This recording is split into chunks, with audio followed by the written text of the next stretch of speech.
दोस्तों, अगर हम अपने दुखों का कारण समझने में सक्षम हो जाएं, तो हमारे लिए उन्हें दूर करना भी बहुत आसान हो जाएगा।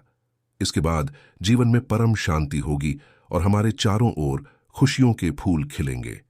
तो चलिए जानते हैं गौतम बुद्ध की इस कहानी के माध्यम से अपने दुखों का कारण कैसे समझे। कहानी को अंत तक जरूर सुनना। एक बार महात्मा बुद्ध एक गांव में अपने शिष्यों सहित घने पेड़ की छांव के नीचे बैठ थे। आसपास के गांवों से बहुत से लोग अपनी मानसिक समस्याएं लेकर महात्मा बुद्ध के पास आ रहे थे। महात्मा बुद्ध उन सब की मानसिक परेशानियों का समाधान कर देते थे। सब लोग खुशी खुशी अपनी समस्याओं का समाधान पाकर वहां से लौट रहे थे। वहीं से कुछ दूर बैठा लोगों को बुद्ध के पास जाते देख एक दुखी भिखारी अपने भाग्य को कोसता हुआ यही सोचने लगा कि अभी कुछ देर पहले तो ये लोग दुखी मन से मुंह लटकाए उन महात्मा के पास गए थे, और अब इतना खुश होकर कैसे वापस लौट रहे हैं। आखिर माजरा क्या है, जरा मैं भी जाकर देखूं कि वो महात्मा ऐसा कौन सा खजाना बांट रहा है इन लोगों को। जब वो दुखी भिखारी कुछ नजदीक गया तो उसने देखा कि ये महात्मा तो लोगों को प्रवचन देकर लोगों के दुख का निवारण कर रहे हैं।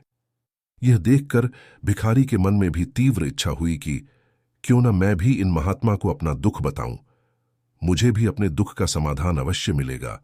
वह भिखारी महात्मा बुद्ध के सामने पहुंचा और हाथ जोड़कर प्रणाम करते हुए बोला, हे महात्मन, मैं भी लोगों की मदद करना चाहता हूं। मुझे लोगों की मदद करने की बहुत इच्छा है, लेकिन मैं कैसे मदद कर सकता हूं? मैं बहुत गरीब हूं। मेरे पास न तो पैसे हैं और न ही कोई ऐसी चीज जिससे मैं किसी की मदद कर सकूं। मैं कोशिश करने पर भी किसी की मदद नहीं कर सकता। मुझे भगवान ने इतना गरीब क्यों बनाए? हे महात्मा, मुझ पर कुछ कृपा करो। इतना बोलते हुए भिखारी रोने लगा। महात्मा बुद्ध बोले, आप बहुत अज्ञानी हैं, क्योंकि आप अभी तक इस भ्रम में जी रहे हो कि तुम्हारे पास कुछ नहीं, जबकि दूसरों को कुछ देने के लिए तुम्हारे पास बहुत कुछ है। तुम बिना धन और वस्तु के भी दूसरों की मदद कर सकते हो।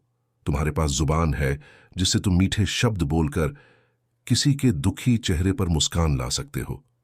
इन्हीं शब्दों की ताकत से तुम किसी के भी टूटते हौसलों को फिर से मजबूत कर सकते हो। इन शब्दों की शक्ति से आप किसी के भी मन में सकारात्मक विचारधारा के बीज बो सकते हैं और उसे गलत रास्ते पर जाने से रोक सकते हैं।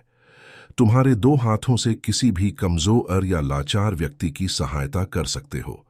आपके दो आंखें किसी अंधे को रास्ता दिखा सकते हैं। तुम किसी के लिए दुआ कर सकते हो। यह हो सकता है कि उनके रुके काम फिर से हो जाएं। आप किसी के अच्छे स्वास्थ्य की कामना कर सकते हैं, लेकिन अज्ञानतावश तुम अब तक इस बात को समझ नहीं पाए और इस भ्रम में अब तक जीते रहे कि तुम्हारे पास मदद करने के लिए कुछ नहीं। किसी की मदद करने के लिए धन और वस्तु का होना अनिवार्य नहीं है। बिना धन और वस्तु के भी हम कई प्रकार से लोगों की मदद कर सकते हैं। महात्मा बुद्ध के ज्ञान से भरे ये सुंदर शब्द सुनकर भिखारी के चेहरे पर मुस्कान आ गई और वह खुशी से झूमता हुआ वहां से चला गया।